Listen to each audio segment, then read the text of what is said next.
نحمده ونصلي علی رسولہ الکریم اما بعد۔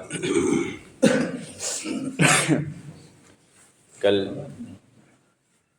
جو ہماری گفتگو چل رہی تھی وہ اس کے اندر میں نے بتایا تھا حضور صلی اللہ علیہ وسلم کے خاندان کے بارے میں، آپ کے باپ اور دادا اور پردادا کے بارے میں۔ آپ کے والد کا نام ہے عبداللہ، جوانی میں ہی 17 سال کی عمر میں ان کا انتقال ہو گیا تھا۔ ابھی آپ صلی اللہ علیہ وسلم پیدا نہیں ہوئے تھے، ماں کے پیٹ میں تھے۔ آپ کے جو دادا ہیں ان کا نام ہے عبد المطلب، وہی مکہ کے سردار ہیں۔ جب مکہ کے اندر بہت زیادہ کوئی اچھا شہر نہیں تھا اور بہت زیادہ مالداری بھی وہاں پر نہیں تھی، قبیلے آباد تھے۔ قبیلے آپ جانتے ہیں، قبیلوں کا اپنا ایک سردار ہوتا ہے، اپنی ایک چھوٹی سی فوج بھی ہوتی ہے، خیمے کی شکل میں، کچھ کچے گھر کی بھی شکل میں وہ مکہ کی آبادی تھی۔ اچھا، اس زمانے میں 2 سپر پاور طاقتیں تھیں، ایک کو رومن امپائر کہا جاتا ہے، ایک کو پرشین امپائر کہا جاتا ہے، جس کو ہم قیصر و کسریٰ کے نام سے جانتے ہیں۔ رومن امپائر کو قیصر کہتے ہیں اور پرشین امپائر کو کسریٰ کی سلطنت کہا جاتا تھا۔ یہ بڑی زبردست قسم کی سلطنتیں تھیں اور بادشاہتیں تھیں، بڑی پاورفل طاقتیں تھیں اس زمانے کے اندر۔ لیکن مکہ کے اوپر کسی کی حکومت نہیں تھی، مکہ پر کوئی حکومت کرنا بھی نہیں چاہتا تھا کہ یہ بالکل پہاڑوں کی طرف سے گھرا ہوا ایک چھوٹا سا علاقہ ہے اور وہاں کے لوگ بھی بہت زیادہ کوئی اچھے قسم کے نہیں ہیں کہ اس پر کوئی حکومت کی جائے اور کوئی فائدہ ہو۔ اس وجہ سے مکہ کی طرف لوگوں کی توجہ بھی نہیں رہا کرتی تھی۔ اور دوسری بات یہ کہ مکہ کے جو لوگ تھے بڑے بہادر تھے، ان کے اندر بہادری بہت زیادہ تھی۔ وہ کسی کے انڈر میں نہیں رہنا چاہتے تھے، وہ ہمیشہ آزاد ہی رہنا چاہتے تھے اور آزاد ہی رہا کرتے تھے وہ۔ اس وجہ سے کسی نے بھی ان پر قبضہ اس زمانے میں نہیں کیا تھا۔ بڑے ذہین لوگ تھے مکہ کے، لکھتے نہیں تھے، وہ باتوں کو لکھتے نہیں تھے، ذہن ان کا بہت تیز تھا۔ وہ 100 مصروں کے اشعار ایک مرتبہ میں سن کر کے یاد کر لیتے تھے۔ ان کے چھوٹے چھوٹے بچے ایسی زبردست قسم کی عربی بولتے تھے اور ایسی گفتگو کیا کرتے تھے کہ لوگ حیران ہو جاتے تھے۔ شعر کہا کرتے تھے چھوٹے چھوٹے بچے ہی، یعنی حافظہ ان کا بہت تیز تھا، ان کا ذہن بہت تیز تھا، دماغ بہت تیز تھا۔ پورے قریش کے اندر صرف 17 لوگ ایسے تھے جو لکھنا پڑھنا جانتے تھے۔ لکھنے پڑھنے کا عام طور سے اس زمانے کے اندر کوئی رواج نہیں تھا۔ حضور کی بھی پیدائش اسی کے اندر ہوئی ہے۔ جو قریش قبیلہ ہے، حضور کے قبیلے کا نام ہے قریش، خاندان کا نام ہے بنو ہاشم۔ حضور کے پر دادا ہیں بنو ہاشم ان کا نام ہے۔ خاندان وہی کہی جاتی تھی۔ پورے قبیلے کا نام ہے قریش، اس کے اندر کئی خاندانیں ہوا کرتی تھیں۔ جو حضور کی خاندان ہے وہ بنو ہاشم، سب سے اچھی خاندان، سب سے بہتر خاندان، اور پورا بڑا بہادری ان کے اندر بہت زیادہ تھی۔ تو اس طریقے سے یہ پورا سسٹم مکہ کی یہ حالت تھی۔ اچھا، کعبہ، وہ لوگ بتوں کی پوجا کیا کرتے تھے۔ خود کعبہ کے اندر بھی ان لوگوں نے کئی سارے بت رکھے ہوئے تھے، لیکن اور برائیاں بہت زیادہ عام تھیں، شراب بہت زیادہ چلتی تھی ان کے یہاں، اور کہ عورتوں کی کئی سارے قبیلوں میں تو یہ رواج تھا کہ عورتوں کو پیدا ہوتے ہی زندہ دفن کر دیا جاتا تھا۔ قتل و غارت گری بہت زیادہ عام تھی، فساد بہت زیادہ ہوا کرتا تھا۔ ان کی آپس میں لڑائیاں بہت زیادہ ہوتی تھیں۔ لڑائی شروع ہو جاتی تھی اگر تو نسلوں تک چلتی تھی۔ باپ اپنے بیٹے کو کہہ کے جاتا تھا کہ میرے بعد تم اس لڑائی کو جاری رکھنا اور اس کو زندہ رکھنا۔ یعنی یہ پورا ان کا پورا سسٹم تھا پورے مکہ کا۔ بت پرستی ہر آدمی کرتا تھا، بتوں کی پوجا کیا کرتا تھا۔ پورا ماحول ہی ایسا بنا ہوا تھا مکے کا۔ لیکن اس کے باوجود بھی وہ حج کرتے تھے، چونکہ وہ اپنے آپ کو کہتے تھے کہ ہم دین ابراہیمی پر ہیں، یعنی ابراہیم علیہ السلام کے دین پر اپنے آپ کو کہا کرتے تھے وہ، حالانکہ دین ابراہیمی پر تھے نہیں۔ ابراہیم علیہ السلام نے کہا، یہ سکھایا تھا کہ بتوں کی پوجا کرنا ہے، لیکن وہ اپنے آپ کو دین ابراہیمی کا پیروکار بتاتے تھے۔ اور ابراہیم علیہ السلام نے ہی سب سے پہلے حج کی شروعات کی تھی، انہوں نے ہی کعبے کی بنیاد رکھی۔ انہوں نے مطلب کعبے کو بنیاد تو بہت پہلے سے رکھی ہوئی تھی، آدم علیہ السلام کے زمانے سے کعبے کا پورا انہوں نے بنایا تھا ابراہیم علیہ السلام نے۔ اور سب سے پہلے حج کس نے شروع کیا تھا؟ ابراہیم علیہ السلام نے ہی شروع کیا تھا۔ تو ان کے زمانے میں حج کا رواج تھا، حالانکہ بتوں کی پوجا بھی ہوتی تھی، حج بھی کیا کرتے تھے وہ لوگ۔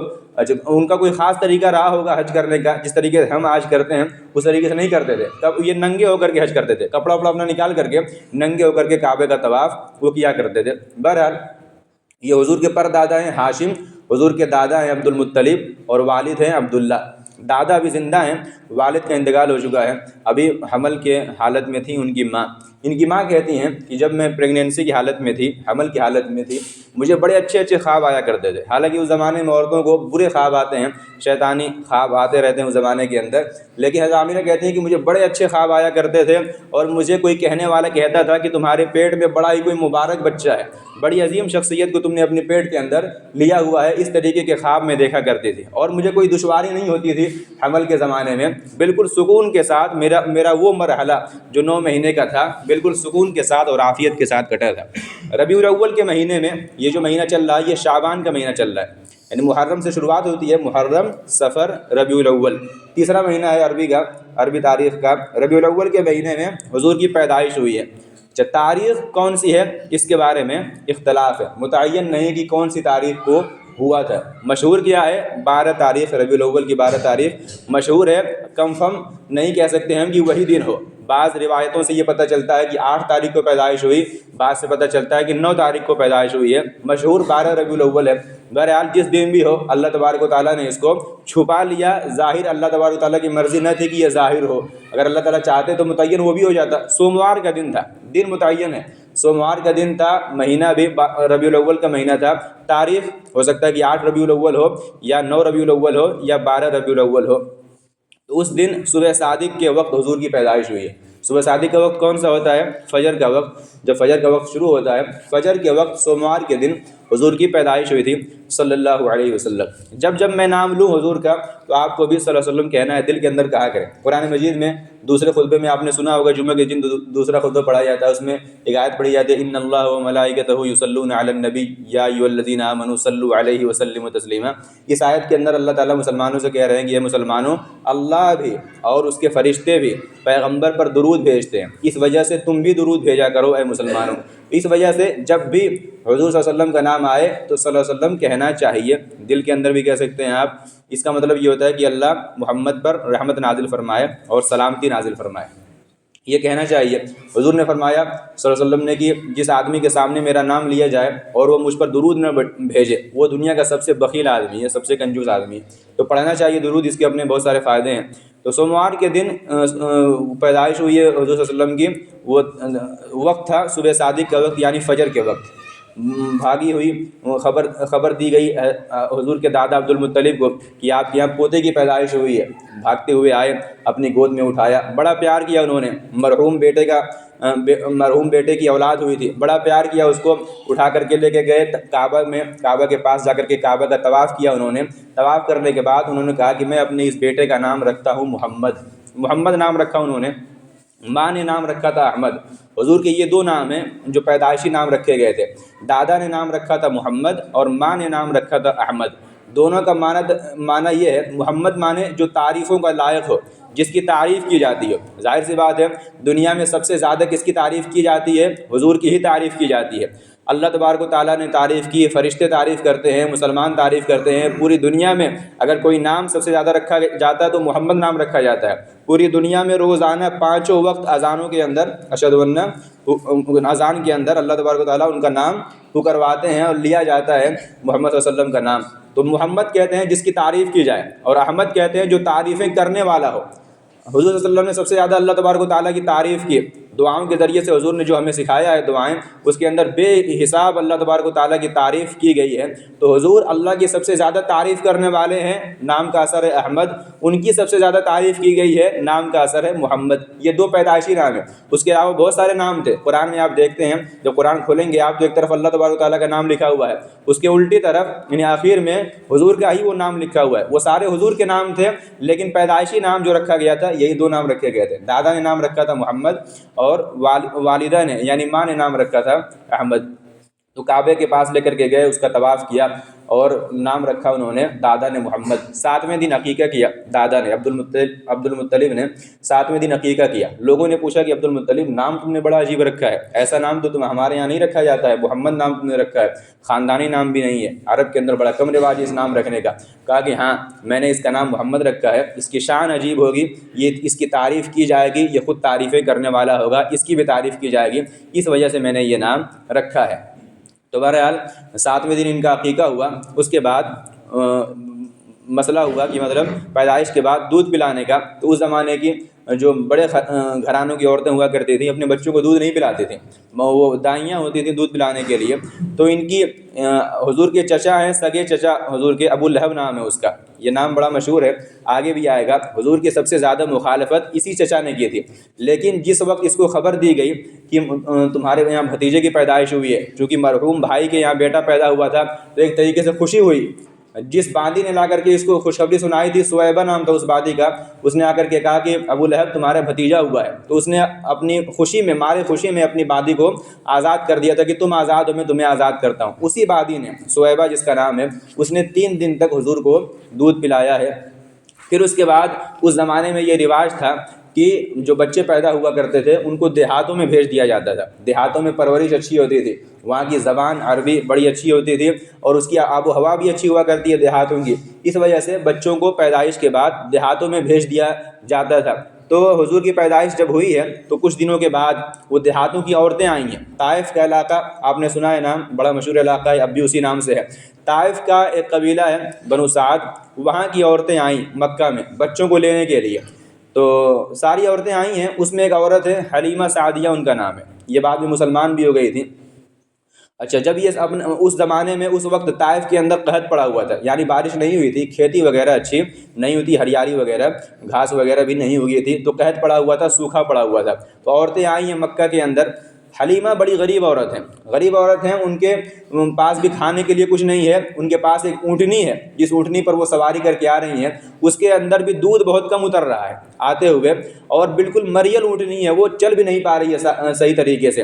اتنا زیادہ دھیرے وہ چلتی تھی کہ قافلے کے ساتھ وہ لوگ نکلتے تھے، 10 لوگ 20 لوگ 25 لوگ ساتھ جا رہے ہیں، کہیں بھی جانا ہوا کرتا تھا کاروان کی شکل میں، تو قافلہ آگے جا کر کے رکتا تھا، حلیمہ پیچھے رہ جاتی تھی. یعنی ان کی اونٹنی اتنی دھیرے چلتی تھی کہ وہ ساتھ نہیں چل پاتی تھی قافلے کے. بہرحال مکہ یہ لوگ پہنچے ہیں، تو مکہ کے اندر ساری عورتوں نے، جو عورتیں بچوں کو لینے کے لیے آئی تھیں، سب نے بچوں کو لیا، لیکن محمد صلی اللہ علیہ وسلم کو کوئی لینے کے لیے تیار نہیں ہوا. اس وجہ سے کہ باپ اس کا نہیں ہے، پیسے کون دے گا؟ ظاہر سی بات ہے، وہ سب آتی تھی پیسے ہی کے لیے کہ دودھ پلائیں گی، بچے کی پرورش کریں گی تو پیسہ ویسا کچھ ملے گا. اس کا باپ نہیں ہے، پیسے کون دے گا؟ اس وجہ سے محمد صلی اللہ علیہ وسلم کو کسی نے نہیں لیا. اچھا، حلیمہ کو بھی کسی نے اپنے بچے نہیں دیے، جو کہ بڑی دبلی پتلی عورت تھی اور بڑی غریب خاندان سے تھی. اس وجہ سے عورتوں نے سوچا کہ یہ ہمارے بچے کی کیا پرورش کر پائے گی. تو پورے اس قافلے کی ساری عورتوں کو ایک ایک بچے مل گئے، اور صرف بچوں میں صرف محمد باقی رہ گئے، عورتوں میں صرف حلیمہ باقی رہ گئی. تو حلیمہ نے آ کر کے اپنے شوہر سے کہا کہ سب نے بچے لے لیے ہیں، میرے ہاتھ خالی ہیں، میں ایک یتیم بچہ ہے شہر کے اندر، اگر تمہاری اجازت ہو تو میں اس کو لے کر کے آ جاؤں، کیا خالی ہاتھ جانا اچھا نہیں لگتا ہے. تو شوہر نے کہا کہ جاؤ اسی کو لے کر کے آ جاؤ، ہو سکتا ہے کہ اللہ تبارک و تعالیٰ اسی میں ہمارے لیے برکت رکھ دے. تو حلیمہ گئی ہیں لینے کے لیے محمد صلی اللہ علیہ وسلم کو. جب انہوں نے دیکھا ہے حضور کو تو دیکھتی رہ گئی کہ کیسا حسین بچہ ہے، یہ کیسا خوبصورت بچہ ہے. گود میں اٹھایا، ماں نے کہا آمینہ نے کہ حد سے بڑھ کر کے اس کا خیال رکھنا. انہوں نے کہا کہ میں اپنی جان سے بھی بڑھ کر کے اس بچے کا خیال رکھوں گی. لے کر کے آئیں، جیسے ہی لے کر کے آئیں اپنے خیمے میں، چونکہ بھوکی تھیں حلیمہ، خود ان کے پاس کھانے کے لیے کچھ نہیں تھا، تو ان کے بھی سینے میں چھاتی میں دودھ نہیں اترتا تھا. جیسے ہی حضور نے منہ لگایا ہے سینے میں دودھ پینے کے لیے، حلیمہ حیران ہے کہ پورا سینہ ان کا، پوری چھاتی دودھ سے بھر گئی. اس بچے نے بھی پیا، ان کا جو بچہ تھا یعنی حلیمہ کا جو بچہ تھا اس نے بھی دودھ پیا. دونوں دودھ پی کر کے آرام سے سو گئے. ان کے شوہر تھے، وہ اونٹنی تھی ان کے پاس، اونٹنی کے دودھ بڑی مشکل سے نکلا کرتا تھا، 2-4 قطرے نکل جاتے تھے، دوہا جاتا تھا. تو چونکہ کھانا پینا بھی بہت زیادہ ان کا اچھا نہیں تھا، تو جانوروں کو خود کیا کھلاتے، خود بھی نہیں کھا پاتے تھے. تو ان کے شوہر گئے ہیں دودھ نکالنے کے لیے اونٹنی کا. حیرانی ان کو اس بات پر ہوئی کہ پورا برتن جو دودھ دونے کا تھا وہ پورا بھر گیا. بڑے خوش ہوئے، حلیمہ کو بلا کر کے کہا کہ حلیمہ دیکھتی ہو کہ کیا میں نے کیا دیکھا ہے کہ پورا برتن جو میں دودھ لینے کے لیے گیا تھا، 1-2 قطرے مشکل سے دودھ نکلا کرتے تھے، یہ پورا برتن اونٹنی نے دودھ سے بھر دیا ہے، بڑا ہی مبارک بچہ تم لے کر کے آئی ہو. ان کے شوہر نے کہا کہ اس بچے کی برکت ہے جس کو تم لے کر کے آئی ہو. یہ خیمے کے اندر یہ ہوا کہ اونٹنی کے اندر بھی دودھ پورا اتر گیا. اس کے بعد قافلہ چلا ہے طائف کی طرف، پورا قافلہ تیار ہو کر کے اسی اونٹنی پر جو آتے ہوئے کئی جگہ جس کی وجہ سے قافلے کو رکنا پڑتا تھا، اب جاتے ہوئے یہ اونٹنی اپنے سارے قافلے میں سب سے آگے چلی جا رہی ہے. عورتیں کہتی ہیں کہ حلیمہ کیا ہوا ہے تمہاری اونٹنی کو، سواری تم نے بدل لی ہے کیا؟ حلیمہ کہتی ہیں کہ سواری ہم نے نہیں بدلا بلکہ سوار بدل لیا ہے ہم نے، اس اونٹنی کا سوار کوئی ہے کہ جس کی برکت سے یہ اونٹنی سب سے تیزی کے ساتھ چل رہی ہے۔ تو اب جاتے ہوئے حلیمہ کو آگے جا کر کے رکنا پڑتا تھا، قافلے کی عورتیں پیچھے رہ جایا کرتی تھی۔ اس طریقے سے جیسے ہی وہ ان کو لے کر کے آئیں حلیمہ حضور صلی اللہ علیہ وسلم کو، تبھی سے انہوں نے خیر و برکت کا ظہور اپنے یہاں دیکھا ہے۔ طائف پہنچے، طائف پہنچنے کے بعد حلیمہ، اس زمانے میں قحط پڑا ہوا تھا، بارش وغیرہ نہیں ہوئی تھی، سوکھا پڑا ہوا تھا، تو جو لوگوں کے جانور جایا کرتے تھے خالی پیٹ آیا کرتے تھے، حلیمہ کے جانور جاتے تھے تو ان کا پیٹ بھرا ہوا ہوتا تھا، لوگ حیران ہوتے تھے۔ مائیں کہتی تھیں اپنے بچوں سے کہ تم بھی وہیں بکریاں لے کر کے جاؤ جہاں حلیمہ کی بکریاں چرتی ہیں، تو وہ جاتے تھے بچے اپنی بکریاں لے کر کے حلیمہ کی بکریوں کے ساتھ، لیکن پھر بھی حلیمہ کی بکریوں کا پیٹ بھرا رہتا تھا اور باقی ساری بکریاں ایسے ہی رہا کرتی تھی۔ اس طریقے سے حلیمہ کے یہاں حضور کی پرورش ہوئی ہے، 2 سال تک بچوں کو دودھ پلایا جاتا ہے، 2 سال تک حضور وہیں رہے ہیں ان کے پاس، پوری خیر و برکت کا یہ زمانہ گزرا ہے۔ 2 سال کے بعد وقت ہو گیا آ کر کے واپس کرنے کا، تو ساری عورتیں اپنے بچوں کو لے کر کے آئیں، حلیمہ بھی لے کر کے آئیں واپس کرنے کے لیے، لیکن دل تو ان کا چاہتا نہیں تھا، ظاہر سی بات ہے، جو انہوں نے خیر و برکت دیکھی تھی حضور کو اپنے ساتھ لے جانے کی وجہ سے واپس نہیں کرنا چاہتی تھی۔ ان کی ماں سے کہا، آمینہ سے کہا کہ دیکھو بچہ کتنا اچھا ہو گیا، اچھا خاصا موٹا تازہ ہو گیا، طاقتور بھی ہو گیا ہے، میں چاہتی ہوں کہ کچھ دن اور رکھوں، ابھی یہاں آپ کے پاس چھوڑ جاؤں گی تو ہو سکتا ہے کہ بیمار پڑ جائے، مکہ کی آب و ہوا بھی اتنی اچھی نہیں ہے، اس کو میرے ساتھ اور جانے دیجیے، میں اپنے ساتھ رکھنا چاہتی ہوں۔ تو آمینہ تیار نہیں ہو رہی تھی پہلے، لیکن بڑا زبردستی انہوں نے حلیمہ نے کیا، تو آمینہ نے کہا کہ ٹھیک ہے لے کر کے جاؤ۔ تو دوسری عورتوں نے اور دوسرے بچے لے کر کے گئیں، وہ حلیمہ اسی بچے کو واپس لے کر کے آئی ہیں واپس اپنے ساتھ۔ 2 سال کے تھے ابھی حضور۔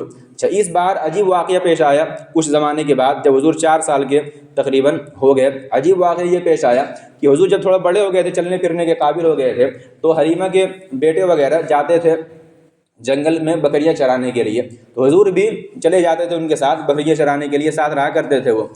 ایک دن ایسا ہوا کہ حلیمہ کا ایک بیٹا دوڑتا ہوا آ کر کے اس نے کہا کہ ہمارے بھائی کو کسی نے مار دیا، ہمارے بھائی کو، محمد کو کسی نے قتل کر دیا ہے۔ حلیمہ گھبرا گئی ایک دم، دوسرے کا بچہ ہے لے کر کے آئی ہوں میں زبردستی کر کے، دوڑتی ہوئی گئیں، جا کر کے دیکھا کہ کچھ بھی نہیں ہوا ہے، حضور بالکل صحیح سالم بیٹھے ہوئے ہیں، ہاں چہرے سے گھبراہٹ کے آثار نظر آ رہے ہیں، بڑے گھبرائے ہوئے نظر آ رہے تھے حضور۔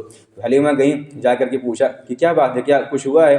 کہا کہ ہاں واقعہ پیش یہ آیا کہ ابھی میں دو آدمی آئے تھے میرے پاس، آ کر کے انہوں نے مجھے لٹا کر کے انہوں نے میرا سینہ پھاڑا اور سینے میں سے دل نکال کر کے انہوں نے میرا دل کو دھویا اور پھر دل دھو کر کے وہیں پر سیٹ کر دیا، ہاتھ پھیر کر کے ساری چیزیں صحیح ہو گئیں۔ یہ واقعہ ہوا ہے میرے ساتھ۔ اس واقعے کو کہتے ہیں شق صدر، یعنی سینہ پھاڑنے کا واقعہ۔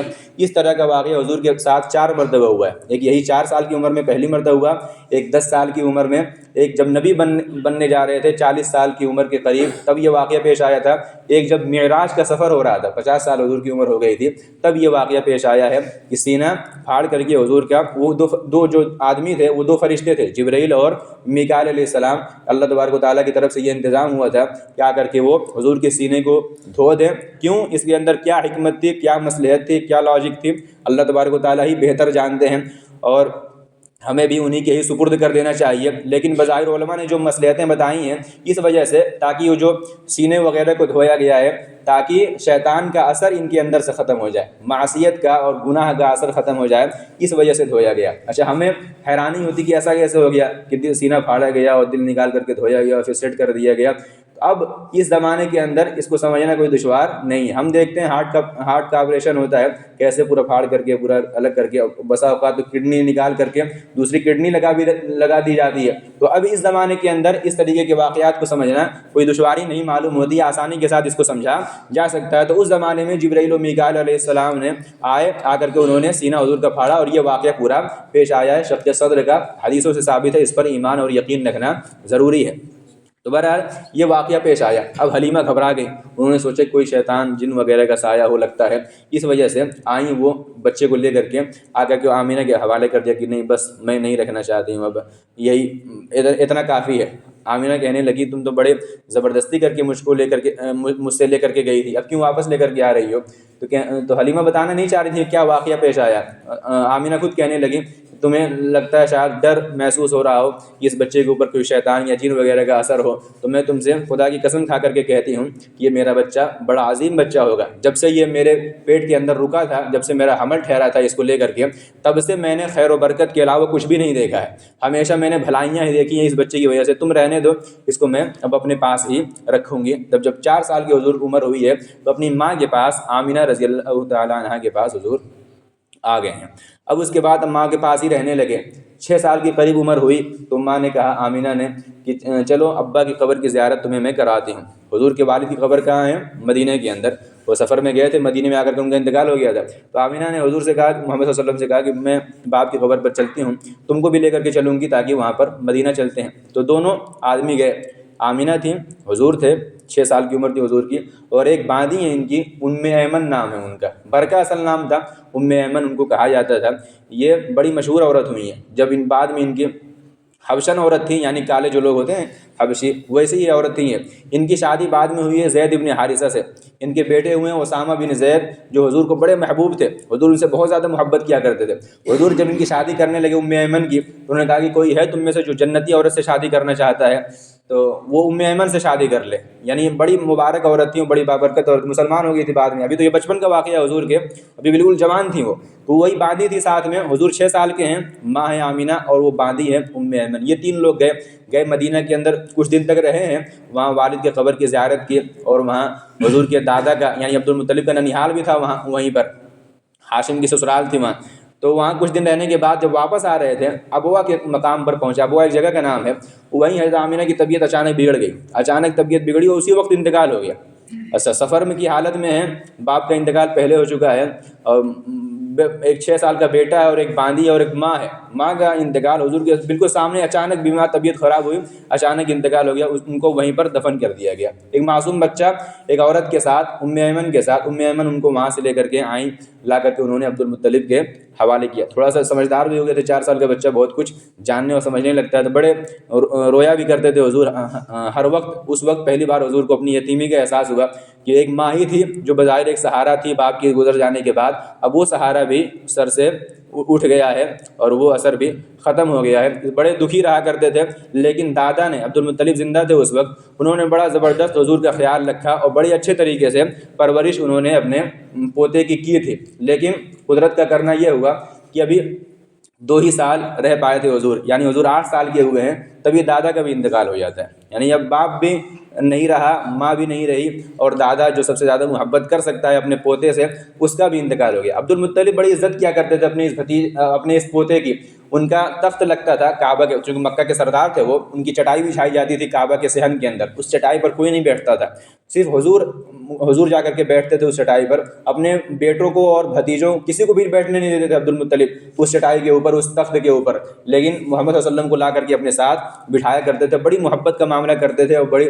تو جب انتقال کا وقت ان کے قریب ہوا ہے، 8 سال کے ہوئے تھے حضور، انتقال کا وقت جب قریب ہوا تو انہوں نے اپنے سب سے سمجھدار بیٹے ابو طالب کو بلایا۔ ابو طالب حضور کے چچا ہیں، یعنی عبداللہ کے بھائی ہیں، سگے چچا ہیں۔ انہوں نے بڑا ساتھ دیا ہے حضور کا ہر موقع کے اوپر۔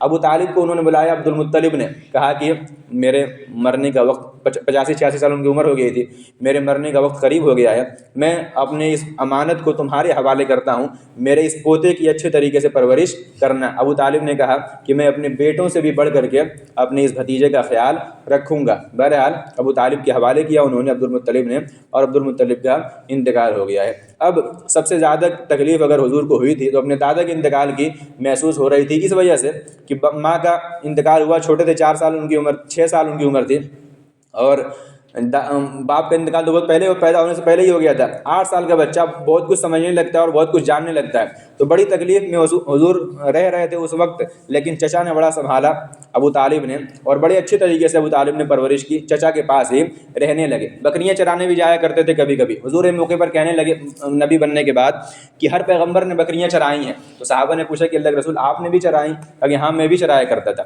دراصل تمام پیغمبروں کو تربیت دی جاتی تھی، بکری اگر آپ نے چرائی ہے تو آپ جانتے ہیں کہ کتنا بکریاں پریشان کرتی ہیں، کوئی ادھر بھاگ رہی ہے، کوئی ادھر بھاگ رہی ہے، بڑا ان کو سنبھالنا پڑتا ہے۔ اسی طریقے سے ایک پیغمبر چونکہ وہ لیڈر ہوتا ہے، قوم کا لیڈر ہوگا، اسے بھی مختلف قسم کے لوگوں سے سامنا کرنا پڑے گا، کوئی کچھ کہہ رہا ہوگا، کوئی کچھ کہہ رہا ہوگا، کسی کی کچھ رائے ہوگی، کوئی ادھر بھاگ رہا ہوگا، تو لوگوں کو سنبھالنا پڑتا ہے۔ اس وجہ سے پیغمبروں سے بکریاں چروائی جاتی ہیں تاکہ ان کے اندر یہ کوالٹی پیدا ہو جائے، ایک لیڈر بننے کی کوالٹی، ایک امام بننے کی کوالٹی، ایک قائد بننے کی کوالٹی۔ اس وجہ سے حضور بھی بکریاں چرایا کرتے تھے اس زمانے میں، یہی رواج تھا، بچے چرایا کرتے بکریاں، اور اونٹ وغیرہ مکہ کے لوگوں کے پاس تھیں تو لوگ چرایا کرتے تھے، تو حضور بھی بکریاں چرایا کرتے تھے۔ دھیرے دھیرے دھیرے عمر پہنچی 12 سال تک، بڑے سمجھدار اس زمانے میں، حالانکہ 12 سال بچے کی کیا عمر ہوتی ہے، لیکن بڑے سمجھدار تھے۔ ابو طالب ہر کام میں حضور سے مشورہ لیا کرتے تھے، یعنی اتنی زیادہ ان کی سمجھداری تھی اور سمجھدانی تھی، ہر کام میں حضور سے مشورہ لیا کرتے تھے۔ 12 سال کے جب ہوئے ہیں، میں نے بتایا تھا اس سے پہلے کل کہ ان کے مکہ والوں کے 2 سفر ہوتے تھے، ایک شام کا سفر ہوتا تھا، ایک یمن کا سفر ہوتا تھا۔ وہ مکہ سے سامان لے جا کر کے شام میں بیچتے تھے، اور شام سے لا کر کے مکہ میں بیچتے تھے، اور مکہ سے سامان لے جا کر کے یمن میں بیچتے تھے، یمن سے لا کر کے مکہ میں بیچا کرتے تھے۔ سال میں 2 سفر ہوا کرتے تھے۔ اب جب حضور 12 سال کے ہوئے ہیں تو حضور کا پہلا سفر ہوا ہے شام کی طرف اپنے چچا کے ساتھ۔ چچا کا لے جانے کا کوئی ارادہ نہیں تھا ابو طالب کا، لیکن جب وہ جانے لگے تو دیکھا کہ حضور بڑے غمگین صورت بنا کر کے کھڑے ہوئے ہیں، تو چچا کو رحم آیا، ساتھ لے کر کے جانے لگے۔ جب شام کے قریب پہنچے ہیں، وہاں ایک جگہ ہے بصرہ نام سے، مدینہ سے تقریباً 1000 کلومیٹر کی دوری پر ہے بصرہ، شام کے علاقوں کے اندر، وہاں پہنچے ہیں۔ وہیں پر بصرہ کے مقام پر جہاں قافلہ ٹھہرتا تھا، ایک راہب تھا، بحیرہ راہب اس کا نام ہے۔ راہب عیسائی عالم، عیسائیوں کے جو عالم ہوا کرتے تھے، جو دنیا سے کٹ جاتے ہیں، راہب جو ہوتے ہیں ان شادی بیاہ کچھ بھی نہیں کرتے ہیں، وہ اپنا ایک ان کا گھر ہوتا ہے، عبادت گھر، گرجا گھر، اس کے اندر ہی وہ بیٹھ کر کے دنوں رات عبادت کیا کرتا تھا، وہ بحیرہ راہب۔ وہیں جا کر کے قافلہ ٹھہرا ہے، وہ کبھی اپنے اس گرجا گھر سے باہر نہیں آتا تھا، لیکن اس دن آیا وہ اپنے گرجا گھر سے باہر۔ اس نے آ کر کے پوچھا کہ اس بچے کا ولی کون ہے، اس کا ذمہ دار کون ہے؟ لوگوں نے کہا کہ ابو طالب کی طرف اشارہ کر دے کہ وہ اس بچے کے ذمہ دار ہے۔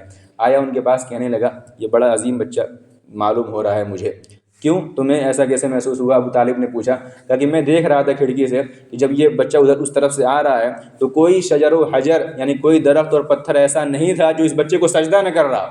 میں نے دیکھا ہے کہ تمام درختوں اور تمام پتھر اس بچے کو سجدہ کر رہے ہیں، کوئی بڑا عظیم بچہ معلوم ہوتا ہے۔ اس نے کہا کہ آپ تمام لوگوں کی دعوت ہے میرے یہاں، شام کو آپ لوگ کھانا میرے یہاں کھائیے گا۔ حالانکہ کبھی وہ کسی سے گفتگو نہیں کرتا تھا، آج پہلی لوگ بھی حیران تھے کہ ہم کئی مرتبہ آئے ہیں یہاں پر، گزرے ہیں اور ٹھہرے ہیں، بحیرہ راہب سے کبھی گفتگو نہیں ہوئی، کبھی بات نہیں ہوئی، آج کیا اس کے ساتھ ہو گیا ہے کہ ہماری دعوت بھی دے رہا ہے؟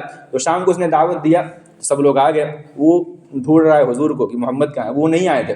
لوگوں نے پوچھا کہ سب لوگ اس نے پوچھا سب لوگ آ گئے، تو سب نے کہا ہاں سب آ گئے، ایک بچہ رہ گیا، وہ اپنا سامان کی دیکھ بھال کر رہا ہے۔ تو اس نے کہا کہ اسی بچے کے لیے تو میں نے دعوت رکھی ہے، اس کو بلا کر کے لاؤ۔ اس بچے کو بلا کر کے لایا گیا، سب نے ساتھ کھانا وغیرہ کھایا۔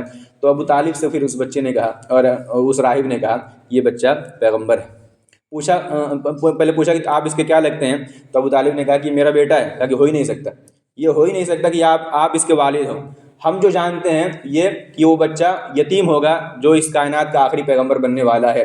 توریت میں اور انجیل میں جو 2 کتابیں ہیں، عیسائیوں پر ایک کتاب نازل ہوئی توریت اور انجیل، اور یہودیوں پر جو کتاب ہے ان کے پاس توریت، ان کے اندر اتنی زیادہ حضور کی علامتیں لکھی ہوئی تھیں۔ قرآن میں ہے کہ وہ یہودی اور عیسائی حضور کو اتنا پہچانتے ہیں جتنا اپنے بیٹے کو پہچانتے ہیں۔ آدمی اپنے بیٹے کو اتنے اچھے طریقے سے پہچانتا ہے، اسی طریقے سے یہودی اور عیسائی حضور کو بھی پہچانتے تھے۔ تو اس بحیرہ راہب نے دیکھتے ہی پہچان لیا کہ یہ وہی پیغمبر ہے۔ اس نے پورے دعوے سے کہا کہ میں پورے یقین کے ساتھ کہہ سکتا ہوں کہ آپ اس کے باپ نہیں ہیں۔ تب ابو طالب نے کہا کہ ہاں یہ میرا بھتیجا ہے۔ کہنے لگا وہ بحیرہ راہب اس کو واپس لے کر کے چلے جاؤ۔ یہودی اگر جان جائیں گے تو وہ پوری امید لگا کر کے یہ بیٹھے ہیں کہ وہ آخری پیغمبر ہمارے خاندان میں آئے گا، یعنی بنی اسرائیل کے اندر آئے گا۔ یہ تو بنی اسماعیل میں پیدا ہو گیا، اسماعیل علیہ السلام کے خاندان میں پیدا ہو گیا، عرب کے اندر پیدا ہو گیا۔ یہودیوں کو اگر پتہ چلے گا تو وہ مار دیں گے، اس کو واپس لے کر کے چلے جاؤ۔ تو ابو طالب نے واپس بھجوا دیا تھا حضور کو۔ یہ واقعہ ہوا ہے حضور کے 12 سال کی عمر کو۔ اس کے بعد مکہ میں آ کر کے رہنے لگے۔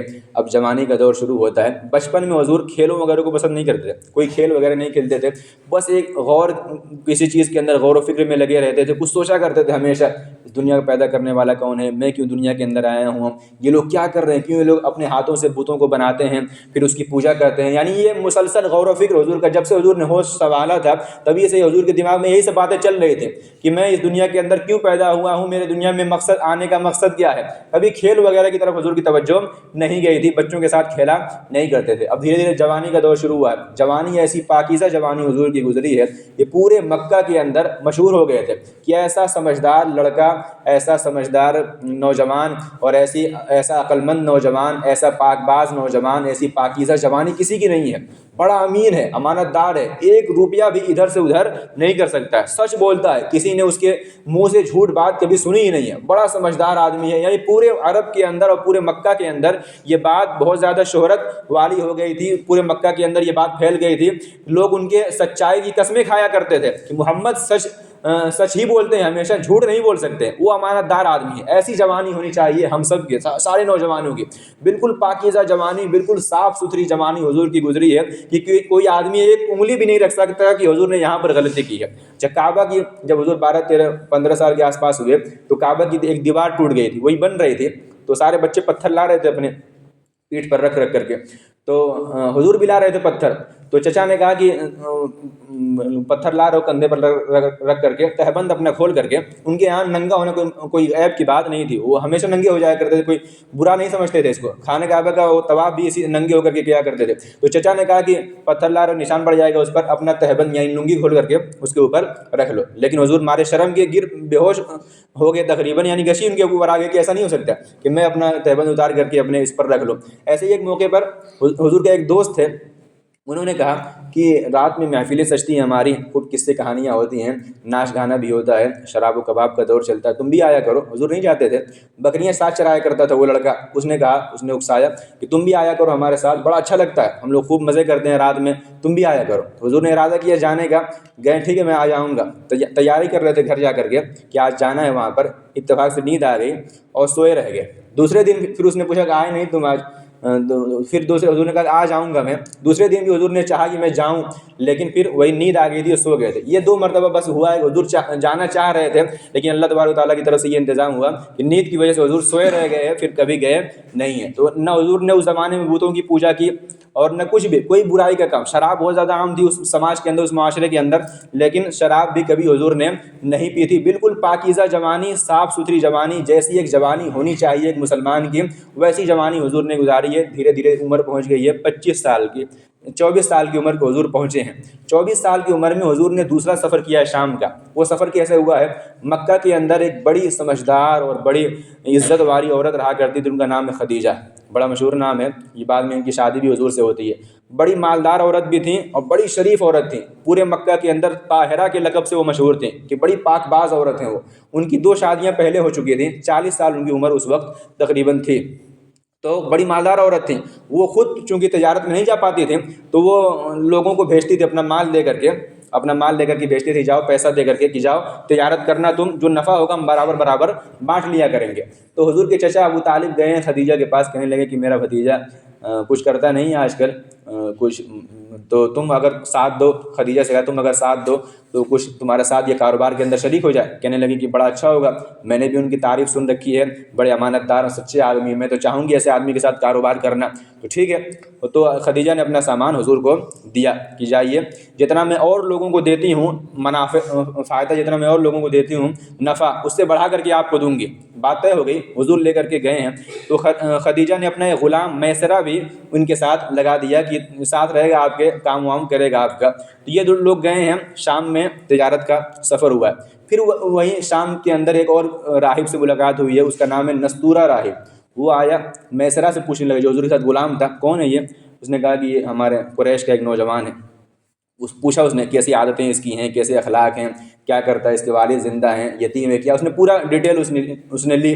پھر پوچھا کہ اس کی آنکھوں میں سرخی کیسی ہے؟ حضور کی آنکھوں میں جو سفیدی ہے ہلکی ہلکی لال لال لکیریں رہا کرتی، بڑی خوبصورت لگتی تھیں وہ۔ پوچھا کہ آنکھوں میں یہ سرخی کیسی ہے؟ کہا کہ ہمیشہ اس کی آنکھوں میں رہتی ہیں وہ۔ تو بہرحال اس نے پورا پوچھا، پھر آ کر کے اس نے قسم کھا کر کے کہا حضور سے تم آخری پیغمبر ہو، تم نبی بننے والے ہو، اللہ تبارک و تعالیٰ تمہیں نبی بنانے والے ہیں، آخری پیغمبر جو اس دنیا میں آنے والا ہے وہ تم ہی ہو۔ تو نستورہ راہب نے بھی اس کی شہادت دی۔